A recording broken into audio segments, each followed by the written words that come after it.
સમાગમ એમાં 83 ગાથા ઉપરનો ફરીથી કોઈને વિચાર થાય કે વિષય કયો લીધો.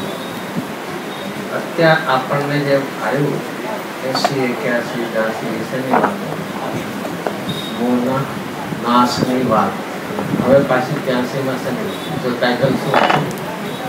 શુદ્ધાત્મ લાભનો પરિપંથી. આપણે કાલ વાત થઈ ગયા લૂંટારો છે, માર્ગનો લૂંટારો છે. એ મોહ તેનો સ્વભાવ અને પ્રકારો એટલે કે ભેદો વ્યક્ત કરે. આમ કહીને આખો વિષય પછી ફરીથી ઉપાડે છે કે તારે જેનો નાશ કરવો છે એનું સ્વરૂપ તો જાણવું પડશે કે નહીં? કોનું સ્વરૂપ જાણવું છે? પ્રગટ કરવું છે તેનું કે અભાવ કરવો છે? ઉપાદેયનું કે હેયનું? બેયનું. કારણ કે ખરેખર આપણે મોહને ઓળખી શકતા નથી. અહીંયા મોહની વ્યાખ્યા આપશે, મોહનું લક્ષણ આપશે. મોહનું લક્ષણ શું છે? મોહનું લક્ષણ શું છે? વ્યાખ્યા તો જુદી જુદી આવતી હોય છે. સ્વરૂપની અસાવધાની મોહ છે. અહીંયા શું વ્યાખ્યા આપી? મૂળતા. અને મૂળતા એટલે શું? તત્વની અપ્રતિપત્તિ, એટલે એની સાચી સમજણ નથી, ઓળખાણ નથી, એવું જે લક્ષણ એનું નામ મૂળતા. મોહ ઇઝ ઇક્વલ ટુ મૂળતા. અને મૂળતા એટલે શું? જેવું તત્વ, તત્વ એટલે વસ્તુનું સ્વરૂપ, એવી યથાર્થ ઓળખાણ, પીછાણ, શ્રદ્ધા, સમજણ નથી, તેનું નામ મૂળતા. અને મૂળતા એ શું છે? પછી મોહના કેટલા પ્રકાર કીધા? 3 પ્રકાર. મોહનો એક પ્રકાર મોહ છે, બીજો રાગ અને ત્રીજો દ્વેષ. શું ફરક પાડ્યો? મોહ, રાગ, દ્વેષ. શું ફરક પાડ્યો? આપણે વાત થાય છે ઘણી વાર કે જ્યાં 3 એવા હોય ત્યાં મોહ એટલે મિથ્યા અને રાગ દ્વેષ એટલે શું લેવા? ચારિત્ર સંબંધીના લેવા. જેમ તીર્થ ક્ષેત્ર હોય ને, તીર્થ ક્ષેત્ર એના કેટલા ભેદ? શાશ્વત તીર્થ ને કામ ચલાવો તીર્થ, સિદ્ધ ક્ષેત્ર. તીર્થ ક્ષેત્રમાં એક તીર્થ ક્ષેત્ર પણ છે. પછી નિર્વાણ ક્ષેત્ર અને એક અતિશય ક્ષેત્ર. નિર્વાણ ક્ષેત્ર કહો, સિદ્ધ ક્ષેત્ર કહો, બધા એક જ છે. તો તીર્થ ક્ષેત્રમાં પણ એક ભેદ કયો છે? તીર્થ ક્ષેત્ર. એનો અર્થ શું? તીર્થ ક્ષેત્ર કે જ્યાં જ્યાં તીર્થંકરોના કલ્યાણ. પછી જ્યાંથી કોણ મોક્ષ જોઈએ? તીર્થંકર કે મુનિરાજ, કોઈ પણ મોક્ષ જોઈએ. નિર્વાણ ક્ષેત્ર, સિદ્ધ ક્ષેત્ર અને ત્રીજું કયું છે? અતિશય. જ્યાં જૈન ધર્મની પ્રભાવનાના કોઈ પ્રસંગો ભાઈ ન હોય છે. એમ અહીંયા 3 પ્રકાર. તો ફરીથી આખી ગાથામાં શું લીધું? પહેલું તો એક શું છે? એનું સ્વરૂપ. અને સાથે બીજું શું લીધું? એમાં 3 પ્રકાર. અને એ પ્રકાર બતાવીને પછી જો આગળ જે આપણને વ્યાખ્યા આવશે, હવે ફરીથી વિષયમાં લીધો ને કે હવે ત્રણેય કેવા છે? ત્રણેય અનિષ્ટનું કારણ છે, માટે ક્ષય કરશે. જો ઓલું બધું તો આવી ગયું છે, એ કરવાની વિધિ ઉપાય ફરીથી આપણને કહે છે. ઓલામાં શું હતું? શું ફરીથી? હરિયનના દ્રવ્યગુણ પર્યાયને જાણીને. હવે અહીંયા કહે છે કે એ તારા માટે કેવા છે? દુઃખદાયક છે. અને તને અને એટલા માટે જાણીને કે તું એને નાશ. અને 85માં તો કહે છે કે તુરત જ ઓળખીને આ મોહ રાગના લિંગો વડે ઓળખીને સમય મળે ત્યારે, નહીં થોડું જરા મોટા વૃદ્ધિ પામે ત્યારે શું લખ્યું શબ્દ? તે ત્યારે તો કર્તવ્ય રાહ જોતો જ નહીં. અને એ આખો વિષય આપણને ફરીથી નાસ્તિથી એ રીતે ઓલું શું લીધું હતું? અસ્થિતિ હરિયનના દ્રવ્યગુણ પર્યાયને જાણીને એ પ્રકાર લીધો હતો. એ થોડો વિષય છે, આપણે લેશું. એ પેલા અત્યારના આજનો દિવસ છે વૈશાખ સુદ 11 સાયન્સ નથી કોઈ તીર્થંકરના કલ્યાણ સોગાનીજીનો આજે શું છે? જન્મ દિવસ છે. સોગાનીજી વૈશાખ સુદ 11. સોગાનજી શું છે? જો તીર્થંકરોના કલ્યાણક હોય છે, જ્ઞાનીઓની જયંતિ હોય છે, અને દિવસ તો આપણા જીવનનો શું છે. તીર્થંકરોના શું હોય છે? જન્મ કેવી રીતે ઉજવાય છે? જન્મ કલ્યાણક તરીકે ઉજવાય. જ્ઞાનીઓનો કેવી રીતે ઉજવાય છે? શા માટે જયંતિ? એ જન્મ લઈને એમનો વિજય થાય, જન્મ મરણનો નાશ, એના ઉપર વિજય મેળવે. એના જન્મ મરણનો શું કરી નાખ્યા છે? બીનો નાશ કર્યો છે. તીર્થંકરે તો જન્મ મરણનો જ ભાવમાં અભાવ કરી નાખ્યો. હવે જન્મ થયો છે, પણ શું થવાનું છે? શરીર હવે છૂટવાનું. તીર્થંકરનો જન્મ થાય પછી શરીર છૂટવાનું છે કે ન છૂટવાનું? અને શરીર છૂટે એનું નામ શું કહેવાય? એનું નામ શું કહેવાય? મરણ અથવા નિર્વાણ. શરીર છૂટે એનું ખાલી મરણ નહીં, શરીર છૂટે એનું એક નિર્વાણ પણ કહેવાય. તો એ શરીર છૂટશે પણ એનું શું થશે? નવું શરીર ધારણ નહીં કરે તો એને નિર્વાણ કહેવાય. અને જ્ઞાનીઓ છે કે શરીર ધારણ કર્યું છે, આરાધનાની શરૂઆત કરી છે, પૂર્ણતાને પામ્યા નથી, પણ શરીર મળશે પણ એનાથી વેદના ચાલુ રહેશે. એ શરીર રહેવાનું છે કારણ કે હજી પૂર્ણતાની પ્રાપ્તિ કરી નથી, પણ એનાથી વેદનાની ધારા જેમાં જાવ દ્વૈતપણા નથી. તો બેપણું કરવું કે ન સારું? ભેદ કરવો કે ન કરવો?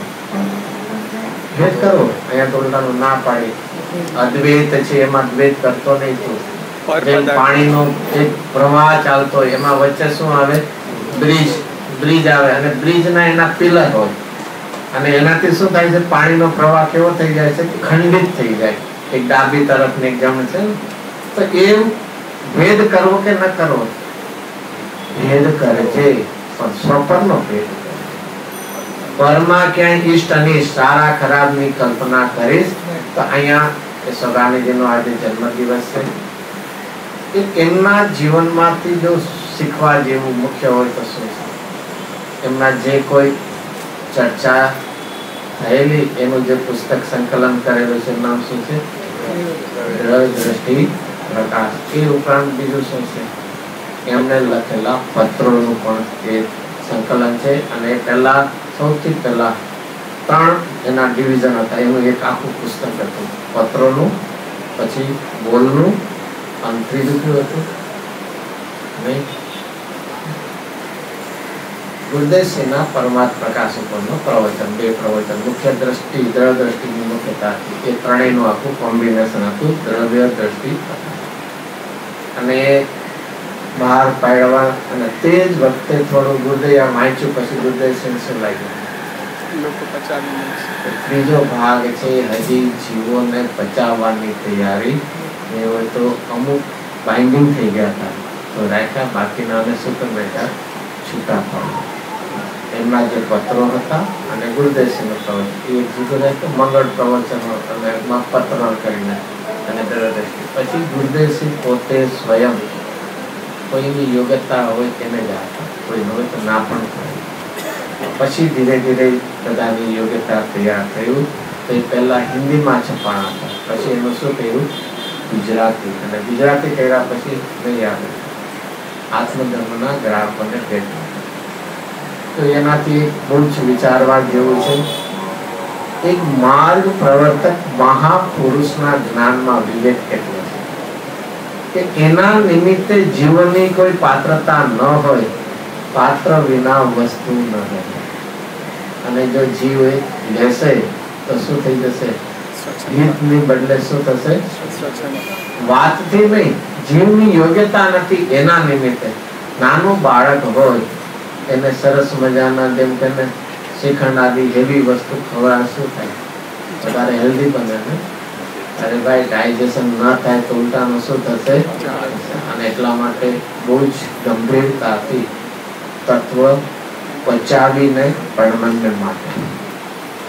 અને જ્યાં સુધી એવી પાત્રતા નહીં હોય તો ઉલટાનું આપણી પાત્રતા વિના આપણને નુકસાન. તો એ ઉદ્દેશી અને પછી તો આપ્યું. તો એમાં એમના જે બોલો અથવા એમનો જે ઉદ્દેશ, એમની જે ચર્ચા છે એમાં મુખ્ય 3 બોલ ક્યાં હોય? આમ તો બધાને ખબર છે એમને શેનું જોર હતું હંમેશા? દ્રવ્ય દ્રષ્ટિનું જોડ. કોઈ પણ કથનમાં આખી એની શરૂઆત શેનાથી થતી હોય? દ્રવ્ય દ્રષ્ટિની મુખ્યતાથી. અને એના માટે સરસ શબ્દ આત્મા કેવો છે? કેવો છે? પરિણામી અને પરિણામ. બરોબર છે? આત્મા કેવો છે? પરિણામી અને એમણે શું કહે? પરિણામી ને પરિણામ ને અપરિણામી ને પરિણામ. શું છે? પરિણામી કહેતા આખું શું થાય છે? શું થાય છે? પ્રમાણનો વિષય આવે. અને અપરિણામી કહેતા એ દ્રવ્ય દ્રષ્ટિનો વિષય આવે. આખી એમની શૈલી જેવી છે. હું તો ધ્રુવ ફૂટો છું, મોક્ષની પર્યાય પણ આવી હોય તો આવે, એટલી એમની ધૂનની એ હતી. તો એક વાત એ સાથે બીજું ક્યું રહેતું? એક દ્રવ્ય દ્રષ્ટિનું બળ એકદમ, જેને કહે ને પુરુષાર્થ મૂર્તિ, બીજું સાથે ક્યું હતું? વિભાવનું એટલું જ દુઃખ. એમને સ્વભાવમાં શું લાગતું હતું? દુઃખ લાગતું હતું. તો આપણે એટલું તો આવડી ગયું, બોલતા એટલું આવડી ગયું છે ને. કેવું શબ્દ વાપરતા હતા? ભઠ્ઠી. ભઠ્ઠીનું ઇંગ્લિશ તો ખબર હશે ને? ફર્નેસ. અને એનું તો કઈ ટેમ્પરેચર બહુ એટલું બધું ન હોય ને. આપણે અહીંયા 50 ડિગ્રી જેટલી આસપાસ હશે એનું ફર્નેસનું ટેમ્પરેચર. કેટલી હશે? 50. ચાલો વધારે તમારે કરવી હોય તો થોડું ગ્રેસ આપી દેશું. કેટલું હશે ફર્નેસનું? જીવનમાં ક્યારેય એ વિચાર્યું છે કે શુભ રાગને ભઠ્ઠી જેવું જે કહે છે એની પાછળ એમનું વેદન કેવું? જીવનમાં જેમ સ્વભાવની અધિકતા હોય એમ વિભાવનું એટલું પણ ઉપેક્ષારૂપ અભાવ હોય. હું ત્રિકાળી છું, પર્યાયમાં ગમે તે હોય એ પ્રકારે સાથે સાથે આ પ્રકાર પણ છે. કારણ કે અંતે તો શું કરવું છે? દ્રવ્ય દ્રષ્ટિનું જોર કરીને આત્માના કુટસ્થપણાને, નિષ્ક્રિયપણાને, અપરિણામીપણાને, ધ્રુવપણાને નક્કી કરીને અંતે શું કરવું છે? ધ્રુવમાં ફેરફાર કરવો છે કે વેદનમાં કરવો છે? તો જેને વેદનનું પણ તીવ્ર દુઃખ નહીં લાગે એ પ્રયત્ન શું કરશે? ભઠ્ઠી જેવું દુઃખ કહીને, અને ભઠ્ઠીનું ફરીથી કેટલું ટેમ્પરેચર? લોખંડ જેવાને પણ પીગળાય. એ કેવું હશે? તો જીવનમાં એ આખી એ દ્રવ્ય દ્રષ્ટિનું જોર કહો, જ્ઞાનનું બળ કહો, અને અહીંયા વિભાવની એટલી ઉપેક્ષા, એને તમે વૈરાગ્ય. એ જીવનમાં બે જ્ઞાન અને વૈરાગ્ય એ સાથે, અને એની સાથે ત્રીજું શું હોય? પોતાના ઉપકારી પ્રત્યેનો ઉપકાર. ક્યાં સુધી એમણે વર્ણ્યું છે? પૂજ્ય બેનસી તો ત્યાં સુધી કે ને શું છે? ગુરુદેવ માટે શું શબ્દ વાપરે? આત્મા શબ્દ આમ તો બોલતા આવડતા, ખાલી એમનું સ્વરૂપ બતાવ્યું ને નહીં. ગુરુદેવ સ્વરૂપ બતાવ્યું ને, બોલતા તો આવડતું હતું કે નહીં? શીખેલા ને હું જીવ છે એવું તમને નાનપણથી બોલતા હતા. તો એ કેવી હોવી જોઈએ? અને એટલા માટે બહુ જ સત્પુરુષ પાસે સેવક થઈને આવડતનું માન રાખીશ નહીં ક્યારેય. મને આવડે છે થોડું ઘણું તો હું વાંચતા આવડતું હતું, સમજાતું હતું, થોડું વધારે કર્યું. સેવક થઈને, ભક્ત થઈને. તો આત્મા શબ્દ બોલતા શીખ્યા હોય એ પણ કોના પ્રતાપે છે? અને એવી જ રીતે સોગાનીજી ગુરુદેવજી માટે શું છે? અનંતા તીર્થંકરોથી પણ ગુરુદેવજી મારા માટે કેવા છે? શા માટે? શા માટે? આમાં એમ ન વિચારવું કે આમાં કોઈ અનંતા તીર્થંકરો પ્રત્યેની વિરાધના કે અભક્તિ છે. જે અનંતા તીર્થંકરોના સાનિધ્યમાં થયું નહીં, અને એ જ કોના સાનિધ્યમાંથી?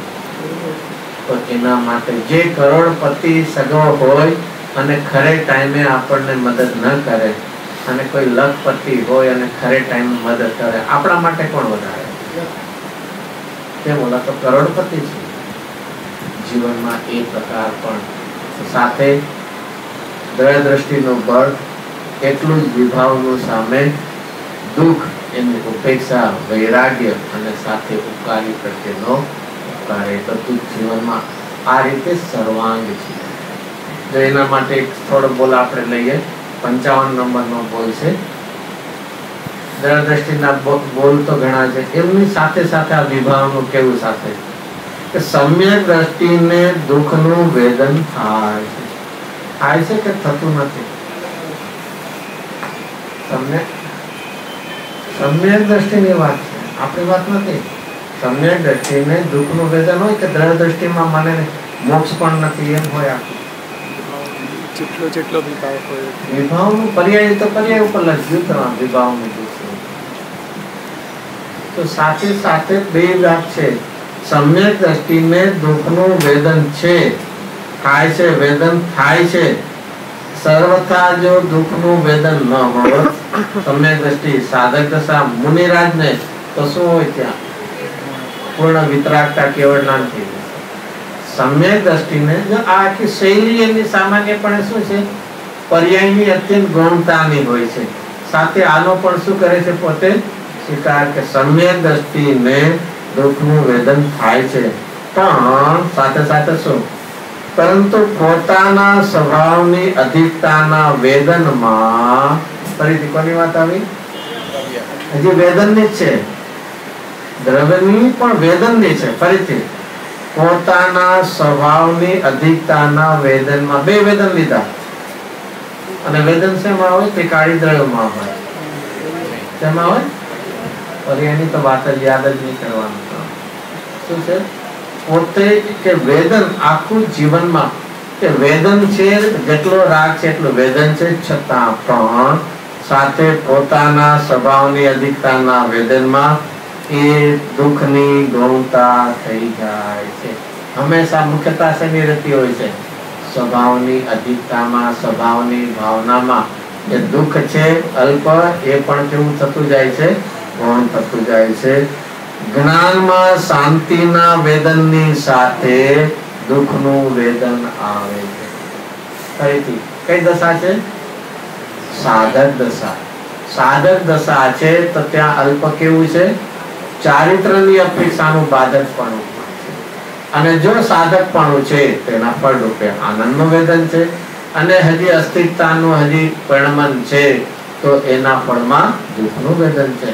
બંને જ્ઞાનમાં, જ્ઞાન બેને સ્વીકારે છે.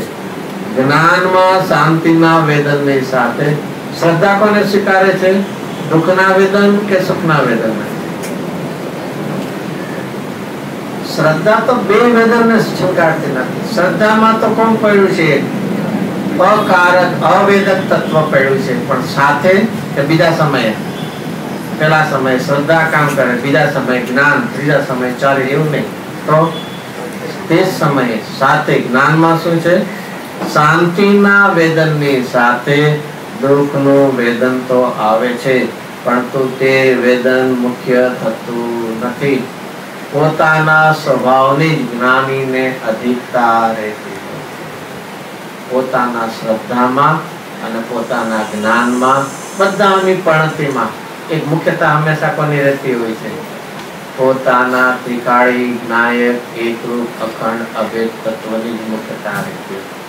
પોતાના સ્વભાવની અધિકતા ક્યારેય, ક્યારેય એટલે ક્યારેય એટલે જ્યારે સ્વાધ્યાયમાં બેઠા હોય ત્યારે, નહીં તો ક્યારે ચિંતનમાં બેઠા હોય ત્યારે, સ્વાનુભૂતિ શુદ્ધોપયોગની દશા હોય ત્યારે, ક્યારે ક્યારે નિંદ્રામાં પણ. નિંદ્રામાં જ્ઞાનનો આચ્છાદન વધ્યું છે, શ્રદ્ધાની પણ હતી એવી જ ચાલે. નિંદ્રામાં પ્રમાદ છે, ઉપયોગ કેવો થઈ ગયો છે? આચ્છાદિત જ્ઞાન, આચ્છાદિત વધારે થયું છે ને. અને છતાં પણ શ્રદ્ધાની ધારા તો કેવી છે?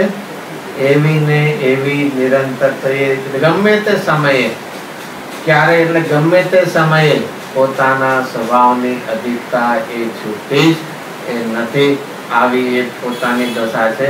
જો એમાંથી છે ને ગુરુદેવ માટે લખ્યું છે પોતે, અનંતા તીર્થંકરો થઈ ગયા, પરંતુ અમને તો ગુરુદેવ શ્રી બધાથી અધિક છે. જેમ દ્રષ્ટાંત, જેમ પોતાને ધનની જરૂરત હોય અને કોઈ લખપતિ પોતાની જરૂરત અનુસાર ધન આપે તો તે એટલે કોણ? લખપતિ પોતા માટે બીજા કરોડપતિથી પણ અધિક છે. તો દરેકને અનુભવ ગમે છે. અને તો તેમ ગુરુદેવ શ્રી અમારા માટે તીર્થંકરથી પણ અધિક છે, જેનાથી અમારું હિત થયું. એક વિચારવા જેવું છે. ઉપકાર વિશે નમસ્કાર મંત્ર આપણે બોલીએ છીએ તો અનાદિ મૂળ મંત્ર છે, એમાં પહેલું કોનું નામ લઈએ છીએ? સિદ્ધ અને અરિયન બેમાં કોણ અધિક માર્ગની અપેક્ષાએ, શુદ્ધતાની અપેક્ષાએ કોણ અધિક છે? કોણ છે? સિદ્ધ કોણ કે બે સરખા છે? શુદ્ધતાની અપેક્ષાએ બે સરખા છે કે નહીં? તો કોણ અધિક છે? સિદ્ધ ભગવાન અધિક છે. હા, અરિયન ભગવાન પણ હજી સંસારી છે, હજી આશ્રવ છે, અસિદ્ધત્વનો કયો છે? ઔદયિક ભાવ છે. અને છતાં અનાદિ કાળથી શું પદ્ધતિ છે? કોને પેલું લઈએ છીએ? કયા પોઈન્ટ ઓફ વ્યૂ થી? કઈ અપેક્ષા?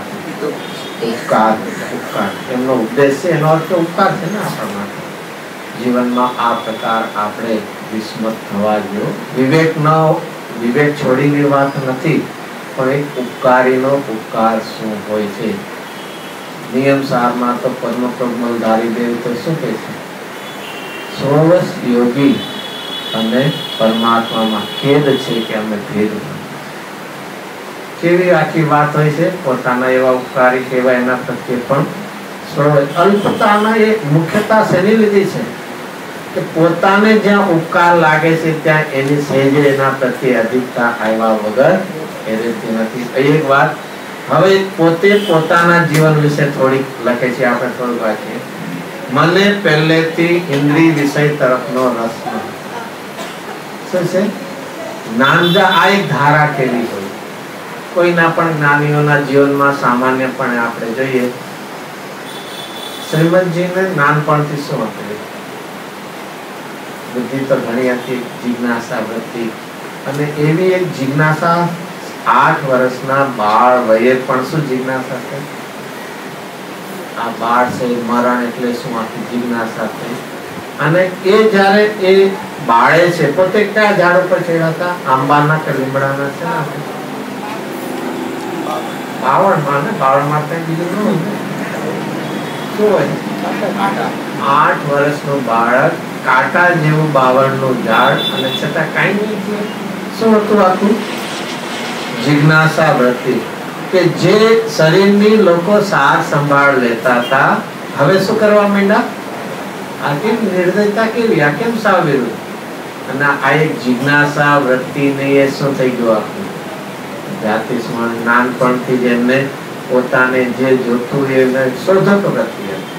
ગુરુદેવસિંહના જીવનમાં જોઈએ તો શું હતું? આપણે લઈએ છીએ ગુરુદેવસિંહના જીવનમાં 4 ફેઝ ક્યાં કહેવાય? સતની જિજ્ઞાસા, સતની શોધ, સતની પ્રાપ્તિ અને સતની પ્રભાવ. નાનપણથી શું હતું? સામાન્યપણે આપણા જીવનમાં શું હોય છે? સામાન્યપણે જે બાપ દાદાએ કુટુંબમાં આવ્યો એ સાચું. હંમેશા આપણે ક્યારે આપણાથી શોધક વૃત્તિ એ હોતી નથી. પૂજ્યબેનસિંહના જીવનમાં પણ એ પ્રકાર કરીએ તો શું હતું? નાનપણમાં હોય, ઘરનું કામકાજ કરવાનું હોય તો શું હોય? ઝાડુ કાઢવાનું હોય, કપડા ધોવાના હોય. તે વખતે પણ શું થતું? આ ધોકો જુદો છે, હાથ જુદું છે, સાબુ ને પાણી. ત્યાં પણ છે ને થતું આખું ભેદ જ્ઞાનની. તો જીવન જ એ લોકો ઉપાડ આખું એ પૂર્વના સંસ્કારોથી સહેજે. તો એમને શું છે? નાનપણથી ઇન્દ્રિય વિષય, પછી શબ્દ આગળ શું છે? હતા જ નહીં. ઇન્દ્રિય વિષયો હતા જ નહીં. તો શું હતો? રસ નહોતો. અને વિકલ્પોમાં કસાઈની ભઠ્ઠી સળગતી હોય એમ લાગતું. ફરીથી શું શબ્દ છે? વિકલ્પોમાં કસાઈની ભઠ્ઠી સળગતી હોય એમ લાગતું હતું. અને એના વેદનમાં ગમતું નહોતું.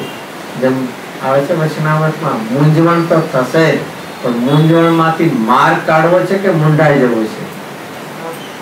મૂંઝવણમાં મુંડાઈ ન જવું, અટકાઈ ન જવું. એમાંથી શું કરવો છે? માર્ગ. તો એમને મૂંઝવણ થતી હતી, માર્ગ મળતો નહોતો. અને પછી એ માર્ગ, તો એવા વેદનમાં તે શું છે, શું છે એવા વિકારની ધૂનમાં રહેતો હતો. એનું થોડું જીવન વાંચે ત્યારે એમ થાય પોતે રાતોરાત આખા અગાસીમાં આટા મારે કે આ શું છે, આ મને શું થઈ રહ્યું છે, હું સુખ શોધું છું અને મને દુઃખનું વેદન કેમ થયું, અને એ જ વેદનની આકુરતા નિંદ્રા છોડાવી દીધી. અહીંયા તો મજાના કેવા નહીં, નિંદ્રા જેવું સુખ નહીં, કઈ બીજી વિકલ્પ નહીં, બીજા નહીં. આખી જીવનમાં એક એવો પ્રકાર છે, એમને એટલી ધૂન હતી કે મને શહેરના ખાસ પરિચિત રસ્તાઓ સિવાય કોઈ રસ્તા વગેરેની પણ ખબર નથી. જે રેગ્યુલર જવાના આવવાના હોય એ જ રસ્તાની ખબર હતી. કલકત્તાની કે અજમેરની, મુખ્યતઃ તો કલકત્તા, અને બીજા રસ્તાને એ બહુ જેમના જીવનમાં પરિચય કોઈનો ગમતો જે અમુક હોય એટલું જ, બાકી કોઈની સાથે. અહીંયા તો આપણે ઓળખાણ એ તો કેવી છે મોટી, સાચી વાત છે, રખડવા માટેની મોટી, એટલા જ વિકલ્પોનો નવો ઉદ્ભવ થયા હતા. તો એ પરિચિત નથી. મને કોઈ વાતનો ખ્યાલ રહેતો નહોતો. પોતાના સાધનની સાથે ચર્ચા કરવા રસ્તામાં ઉભા રહી જાય તો કલાકો ઉભા રહી જાય, સમયની પણ એ ખબર નહોતી રહેતી. વિચારનું જોર પહેલેથી જ હતું. શું છે આ કર વિચાર તો, અને આપણે 24 કલાક વિચારમાં તો રહીએ છીએ. અમે કઈ ઓછા તો નથી. 24 કલાકમાં ક્યારે છે કે વિચાર વગરના નિરીકલ થઈ ગયા એવું નથી ને. એ પણ વિચાર કરે, આપણે પણ કરીએ. શું ફરક પડ્યો છે? સુખની શોધની વિચારતા. આપણે તો શરૂઆત શેનાથી શરૂ કરી દીધી છે? નહીં, શેનાથી વિચાર તો કરીએ પણ શેનાથી? અમે તો સુખી છીએ. અમે તો ઉલટાનું નવા સુખના સાધનો એડ કરતા જઈએ છે ને. દુઃખી થઈને સુખની શોધ નથી કરી. એ આપણે માને વેદન તો આપણને આવી ગયું છે તૃષ્ણાની જેમ, જળોની જેમ. જળો જેમ લોહી વધારે પીવે એમ શું થાય છે એને? અરે લોહી કેટલું વધી જશે, ફાટી જશે ત્યાં. એમ અહીંયા આપણે વિચારતા નથી, પણ માની શું લઈએ છીએ?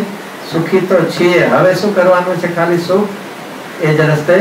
એ વિચારનું જોર પહેલેથી તેમાં તીક્ષ્ણતા હતી. દિગંબર શાસ્ત્રો જોયું તો ત્યાંથી નીકળો તો બીજા ક્રિયાકાંડમાં પડ્યો. કોઈ આવીને એમને કીધું કે દિગંબર પોતે હતા જ કે તમે આ એનો અભ્યાસ કરો. તો શાસ્ત્રનો અભ્યાસ કેવી રીતે? ધર્મશાળામાં રૂમ લઈને એક પંડિત રાખીને રાતોરાત અભ્યાસ કરે. દિવસના તો દુકાનનું કામ કરવાનું હોય. એ રીતે કોઈ કે પૂજા કરવાથી તો લિટરલી કેવી રીતે 3-3, 4-4 કલાક ઉભા પણ પૂજા કરે. પ્રયત્ન જેમ આમના આવે છે, ધર્મદાસ શુલ્ક જેવું આવે છે, એમને કોઈ કીધું કે તમે સમય શિખર છે ત્યાં તમને ભગવાન, કારણ કે ત્યાંથી તો કેટલા મોક્ષ વધાર્યા છે. તેમણે શું કર્યું? આપણે તો ઓલું ઉપર ચડીએ છીએ, એમને તો આખું શું છે લિટરલી વન જંગલમાં જ્યાં રહેવામાંથી એમણે શું કરી? આખી પ્રદક્ષિણા કરી, ન મળ્યું. અને પછી ક્યાં આવ્યા? કારંજા. એમાં કોઈ કીધું તો કારંજા આવ્યા, અને ત્યાં એમને કીધું કે મને મારો આત્મા જોવે છે, સિદ્ધ દર્શન કરવા. તેમણે શું ક્યાં અંધા હૈ દેખને વાલે કો, એવા શબ્દો સાંભળ્યું તો શું લાગી ગયું? હું શું આંધળો છું? ચોટ લાગી જાય. આજે એકવાર પાત્રતા તૈયાર હોય ને તો ચોટ લાગે છે. એમ સોગાનીજીને શેની ચોટ લાગે? તો જો એમાં બધી ક્રિયાકાંડ કરી, દિગંબર શાસ્ત્રો અભ્યાસ કર્યા, પણ તેમાં કોઈ શાંતિ ન મળી. એ પણ છોડી દઉં. પણ પછી આત્મધર્મ વાંચતા જ ચોટ લાગી. અને આત્મધર્મમાં શું વાક્ય હતા? 6 આવશ્યક નથી પણ કેવા છે? ગુરુદેવસિંહના એ પ્રવચનમાં 6 આવશ્યક નહીં પણ.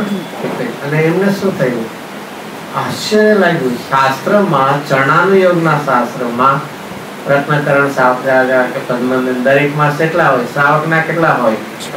6 આવશ્યક કીધા છે. અને ગુરુદેવ શું કહે છે? 1 આવશ્યક. અને એ જ વાક્ય આખું શું કર્યું એમના જીવનમાં? દિશા મળી. આત્મા હજી નતો મળ્યો, પણ શું મળ્યું? જે માર્ગે જે દિશાએ સુખ મળવાનું હતું એ આખી શું છે? દિશા. ખ્યાલ આવી ગયો કે જે માર્ગે જે પદ્ધતિએ હું પ્રયત્ન કરું છું કેવો છે? એ સાચો માર્ગ નથી. અને જ્યારે પણ આપણને આ સાચો માર્ગ નથી એમ લાગે તો આપણે શું કરશું? હંમેશા નહીં યુ ટર્ન લઈએ છે ને એમ આખી એમને શું થયું? અને કોણ આપ્યું તો આત્મધર્મ ખ્યાલ હશે કોઈ નામ? નેમિચંદજી પાટની એ આગ્રાના એમને અને આપ્યું અને એમની ચોટ લાગી ને તો એમને કે મારે આ સત્પુરુષના દર્શન કરવા. તો ક્યાં રહે છે? કે સોનગઢ. કાંઈ ખબર નહીં સોનગઢ ક્યાં આવ્યું ને એવું. તો કે ના આપણે સાથે જાશું. અને પછી પોતે રાહ જોવે 2-4 દી અઠવાડિયું થાય તો ક્યારે જશે? કે જાશું. એમાં એ તો ન આવ્યા પણ પોતાને ખબર નહીં પણ પૂછતા પૂછતા શું થયું? એમને અજમેર હતા અત્યારે વખતની છે અને આમ માલ લેવા એમને ક્યાં જવું પડતું? આગ્રા જવું પડતું. તો એક વાર પોતે કોઈને કીધા વગર ઘણી વાર આમ ચાલ્યા જતા આગ્રા જઈ ગયા અને ત્યાંથી શું છે સોનગઢ જવામાં નીકળી પડ્યા. કોઈને કીધું કાંઈ નહીં અને ઘરનાને શું ખબર પડે? હવે આવી રીતે ઘણી વાર જાય 2-3 દિવસે પાછા ત્યાં આવી ગયા. અહીંયા કાંઈ જ નહીં. અને એ રીતે કેવી એક ધૂન લાગે છે તો શું છે? પૂજ્ય બેનસીના જીવનમાં જો વિચારીએ તો એવું કંઈ ગયું નથી. ક્યાં હતા? કરાચીમાં. પછી શું હતું? ક્યાં આવવાનું હતું? વઢવાણ આવવાનું હતું. બધું ખબર હતી ને? બધું સ્ટેશન ક્યાં આવ્યું હોય, કેમ ટિકિટ લેવાય, શું કરે, ક્યાંય જ વિચાર્યું છે ક્યારે? અને એ પણ કઈ સ્થિતિમાં કેવી રીતે નીકળ્યા હતા? નહીં તો ક્યાં નથી. રસોઈ કરતા હતા, તાવડી ઉપર રોટલી મૂકી. એ એક કેટલો એક તીવ્રતાનો અંતરંગનો આંધળું નથી પણ અંદરની સતના વીરની કેવી ઝૂરણા, ગુજરાતીમાં એને કહેવાય શું લાગી એમને? ઝૂરણા કે મને બાહ્ય પ્રતિકૂળતા સ્વીકાર્ય છે પણ મને મારા આત્માનો વિરહ હવે મને સ્વીકાર્ય નથી. દૂર કાં પ્રભુ દોડતું મારે રમત કેવી એમને ખબર પણ નહીં. પૂછતા કેવી રીતે સ્ટેશન પૂછ્યા કેમ ટિકિટ લેવાય પણ અને બેઠા ક્યાં ન પાણી પીવું ન ખાય. ત્યારે સીધી ટ્રેનો તો નથી વાયા તો પણ કરીને જીવનમાં કહેવાનું છે ધૂળ લાગે છે. 2002ની સાલમાં સોગાનીજી સોનગઢ આવ્યા. કોઈ પરિચિત કાંઈ નહીં. ક્યાં ઉતરેલા? સમિતિમાં ઉતરાતા અને ગુરુદેવસિંહનું પ્રવચન સાંભળ્યું અને એમાં પાછું કયું વાક્ય હિટ કહેવાય ને? હિટ થયું શું થયું?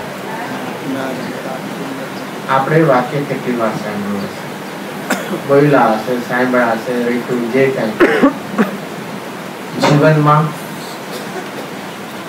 શબ્દો ગોતવા કરતા શબ્દોની પાછળ આત્મા જાગૃત થાય એ પ્રયત્ન કરો. એવું કોઈ જરૂરી નથી કે હું કેવો છું, પ્રમથી રહી એ વાક્ય લેવું છે કે ગુરુ ભક્તિ પણ રહી છે એ વાક્ય લેવું છે. હું ત્રિકાળી જ્ઞાયક છું એ વાક્ય લેવું છે કે હું આત્મા છું, રાગથી રહી છું એ વાક્ય લેવું. શરીરથી છે તો બહુ લો લેવલનું કહેવાય. હું શરીરથી જુદો છું એ તો બધું શેમાં હોય? બહુ પ્રિલિમિનરીમાં હોય, બહુ જ પ્રિલિમિનરીમાં નહીં. જીવનમાં એક વાક્ય સભામાં બધા જ બેઠા હશે અને એક વાક્ય શું કામ કહ્યું? જ્ઞાન અને રાગ જુદા છે. એ ધૂન કેવી લાગી હશે? સાંજના રાતના એ બેઠા અને સવારના તો એ પ્રાપ્ત કરીને જીવનમાં આવી એક પ્રત્યક્ષપણે આપણને કે કેવી આરાધનાનો ઉપાડ હોઈ શકે છે કે આપણને પ્રત્યક્ષ એ દેખાયેલું. અને આ વાત ઉપરથી બીજું એક પણ ગુરુદેવસિંહની એમની આવી ઉગ્રતાની ધારા જોઈ પુરુષાર્થની તો શું થયું? અમે જ્યારે મુનિ દશા લેશું અને કેસ લો છો તે શું કહેશું? અમે બ્રહ્મ સિદ્ધેભ્ય. અને ત્યારે સોગાનીજી ક્યાં હશે? તો મારા શિષ્ય હતા અને શું કેવું નહીં. જીવનમાં આ પણ એક કેવી એક અદ્ભુતતા. ગુરુ પોતાના શિષ્યને એ રીતે કે પોતાના કે એ જ્યારે અમે કહેશું ત્યારે ક્યાં છે? કારણ કે એમને તો પોતાની એકાંત ધારાએ કામ કરી. એ જ્યાં પણ એમને એકાંત મળે ત્યાં શું છે? એકાંતમાં ધૂન લગાવી અત્યંત સંગ કરવો પણ નિસંગ થવો. સંગ વધારીને વિકલ્પે વધારવા જેવા નથી. તો એમના જીવનમાં અલ્પકાળમાં અને અહીંયા જ પૂજ્ય ગુરુદેવસિંહની દાદરની જન્મ જયંતિ હતી ત્યારે પોતે અહીંયા એ હતા અને એમાં ફોટામાં અમુક છે. ગુરુદેવસિંહે પહેલા કલકત્તા પધારેલા ત્યારે પણ એ પોતે થોડો વખત મુમુક્ષુ મંડળના અધ્યક્ષ પણ રહ્યા, વાંચન કરતા અને ત્યારે સ્વાગત સમિતિના અધ્યક્ષ પણ હતા. થોડો ગુરુદેવસિંહનો અલ્પ પરિચય પણ એમાં ઘણું મેળવ્યું. જેમ પૂજ્ય બેનસિંહને પણ નાની વયમાં ગુરુદેવનો અલ્પ પરિચય, પણ એ જેટલું સાંભળતા એના કરતા શું થતું, અધિક વિચારતા. થોડુંક સાંભળવાનું મળે પણ વિચારણા ઘણી ચાલતી અને એવી જ રીતે આખી એક વિચારણા, જ્ઞાનનો નિર્ણય અને અનુભૂતિનો સમૂહ. પહેલી શું હોય છે? તત્વ સાંભળીને શેની હોય છે? વિચારણા. અને વિચારણામાંથી શેમાં આવતું હોય છે? જ્ઞાનનો એક નિર્ણય આવે છે, તો એને અનુભૂતિનો એક અવસર પ્રાપ્ત થાય છે. કોઈ પણ જ્ઞાનીઓના જીવનમાં આખો ઉપાડ ક્યાંથી થતો હોય છે? નાનપણથી જુદા લક્ષણ એમના દેખાતા હોય છે અને આરાધના કરે છે. તો આપણે પણ ઉપકારી ગુરુદેવસિંહના એક પાત્ર શિષ્ય તરીકે એમણે જે અનુભૂતિ પ્રાપ્ત કરી છે, તો આપણા જીવનમાં પણ એ દશા